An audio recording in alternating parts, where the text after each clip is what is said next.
Total select చేసిన తర్వాత mouse right button click చేసి దాంట్లో సెలెక్ట్ పాత్ అని ఉంటుంది, స్ట్రోక్ పాత్ ఉంటుంది. దాన్ని సెలెక్ట్ చేసి ఓకే చేస్తాం. ఓకే చేస్తే ఇప్పుడు మనం చూసినట్లయితే అవుట్లైన్ అనేది మనకి కనిపిస్తుంది. అదేవిధంగా మళ్ళీ ఎక్కడ కావాలనుకుంటున్నాం చూసుకొని చేసుకుంటాం. ఇప్పుడు మనం సెలెక్ట్ చేసిన దాన్ని మళ్ళీ రైట్ బటన్ క్లిక్ చేసి మేక్ సెలెక్షన్ కొట్టి 0 చేసేసుకొని కంట్రోల్ D అంటే డీసెలెక్ట్ చేసుకొని మళ్ళీ న్యూగా మళ్ళీ సెలెక్ట్ చేసుకోవాలి. ఇక్కడ ఒక్కోసారి మనం కంప్లీట్ చేయవచ్చు, ఇంకొకసారి ఇన్కంప్లీట్గా మనం కూడా చేయొచ్చు. ఇప్పుడు ఇన్కంప్లీట్గా చేస్తున్నాను. సెలెక్షన్ అనేది పూర్తిగా కంప్లీట్ చేయకుండా సగం వరకు చేసుకొని మౌస్ రైట్ బటన్ క్లిక్ చేసి స్ట్రోక్ పాత్ క్లిక్ చేశాను. అదేవిధంగా మనకి ఎక్కడెక్కడ మనకి కావాలి అనుకుంటున్నామో అవుట్లైన్స్ అన్నవి మనం అక్కడక్కడ మనం సెలెక్ట్ చేసుకొని స్ట్రోక్ పాత్ ఇష్టం ఓకే చేస్తాం. మళ్ళీ మేక్ సెలెక్షన్ 0 కంట్రోల్ D మళ్ళీ న్యూ సెలెక్షన్.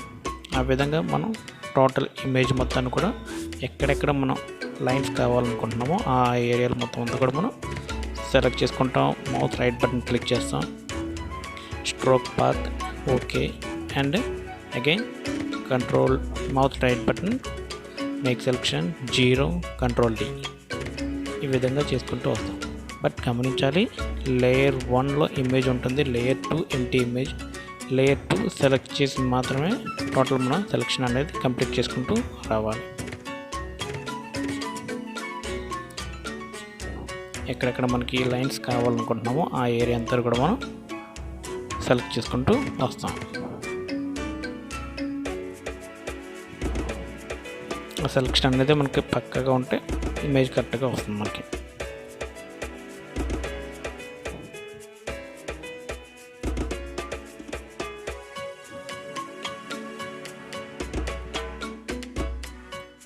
పెన్ టూల్లో మాత్రమే సెలెక్ట్ చేసిన తర్వాత రైట్ బటన్ క్లిక్ చేస్తే స్ట్రోక్ పాత్ అని ఉంటుంది, అది ఓకే చేసుకుంటే మనకి లైన్ అనేది వస్తుంది.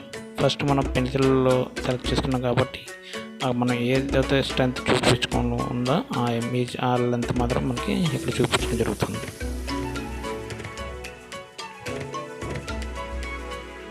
చూస్తున్నారు కదా, ప్రతిది కూడా లైన్ బై లైన్ సెలెక్ట్ చేసుకుంటూ వస్తున్నాం.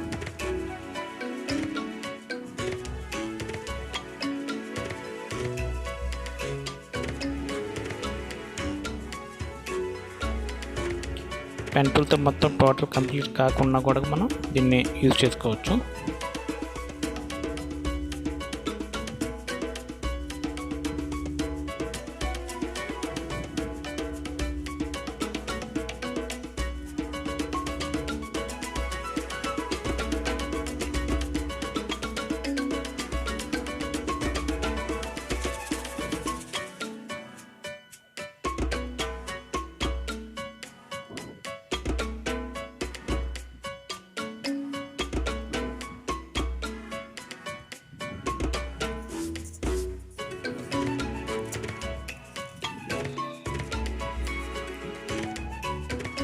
మనకి సెలెక్ట్ చేసిన పార్ట్ మనకు అవుతుందో లేదో చూసుకోవాలనుకున్నట్లయితే లేయర్ 1 ఇమేజ్లో మనం దాన్ని హైడ్ చేసి చూసుకోవచ్చు. మనకి ఎంతవరకు కంప్లీట్ అయ్యింది, ఎంతవరకు ఇంకా మనం చేసుకోవాలి అన్నది చూసుకోవాలనుకున్నట్లయితే ఇమేజ్ పక్కన ఉన్న ఐని మనం హైడ్ చేసినట్లయితే మనకి లేయర్ 1లో ఇమేజ్ కనిపిస్తుంటుంది. ఇప్పుడు మనకి ఇంకా ఎక్కడైనా కావాలనుకున్నట్లయితే అది మనం ఇంకా చేసుకోవచ్చు.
మొత్తం అంతా మనం ఒకసారి చెక్ చేసుకోవాలి. ఎక్కడెక్కడ మనం వదిలేసామా లేదు అన్నది ఒకసారి మొత్తం చెక్ చేసుకొని అప్పుడు మన కలర్ ఫిల్లింగ్లోకి మనం వెళ్ళాలి. ఒకసారి మొత్తం చెక్ చేస్తున్నాను. ఎక్కడైనా మిస్ అయ్యి ఉన్నట్లయితే ఆ ఏరియాని మొత్తం మళ్ళీ డ్రా చేసుకుంటూ వస్తున్నాను. ఓకే, ఇప్పుడు మనకి మొత్తం కంప్లీట్ అయింది. ఒకసారి చూద్దాం ఇమేజ్ ఎంతవరకు వచ్చింది అన్నది. హైడ్ చేస్తున్నాను. హైడ్ చేయగలం మనకు ఆటోమేటిక్గా బ్లాక్ మన అవుట్లైన్ అన్నది ఇమేజ్ కనిపిస్తుంది. సో ఇప్పుడు మనం కలర్ ఫిల్లింగ్ అనేది ఇచ్చుకుంటూ వస్తాం. చూస్తున్నారు కదా ఇమేజ్ మనకి ఇక్కడ ఇయర్ మర్చిపోయాను కాబట్టి ఇయర్ని డ్రా చేస్తున్నాం. మళ్ళీ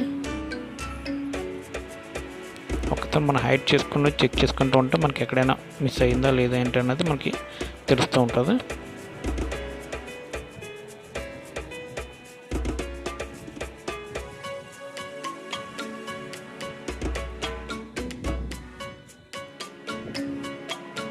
ఓకే, కంప్లీట్ అయినట్టుంది. ఇప్పుడు మనం కలర్ ఫిల్లింగ్లోకి వస్తాం. ఇక్కడ మనకి bucket tool, gradient tool and bucket tool రెండు ఒకే దాంట్లో ఉంటాయి కాబట్టి ఆ టూల్ మనం సెలెక్ట్ చేసుకొని కలర్ చేంజ్ చేసుకుంటూ వస్తాం. మనకి ఎక్కడెక్కడ ఏ కలర్ కావాలనుకున్నా చూస్ చేసుకుంటూ ఆ కలర్స్ అన్నీ అప్లై చేసుకుంటూ వస్తాం. బకెట్ టూల్ తీసుకున్నట్లయితే మనకి సింపుల్గా అవుతుంది. Gradient tool and bucket tool రెండు ఒక దాంట్లో ఉంటుంది.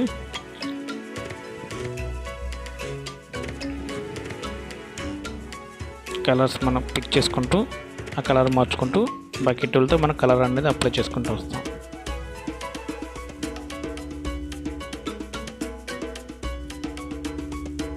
ఎక్కడైతే మనకు కలర్ అప్లై చేయాలో అక్కడికి మన బకెట్ టూల్ తీసుకెళ్ళి మౌస్ రైట్ బటన్ క్లిక్ చేసినట్లయితే ఆటోమేటిక్గా మనకి కలర్ అనేది అప్లై అవుతుంది.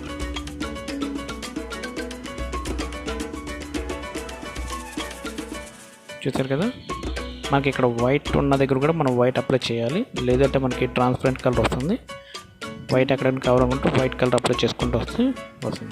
చూసారు కదా, ఇప్పుడు మనం తీసుకున్న ఇమేజ్ తాలూకు మనకి కార్టూన్ ఫేస్ కట్ అనేది మనకి వచ్చింది. సో ఇదే విధంగా మీరు కూడా ట్రై చేసి మీ ఫొటోస్ని గ్రూప్లో పోస్ట్ చేయండి.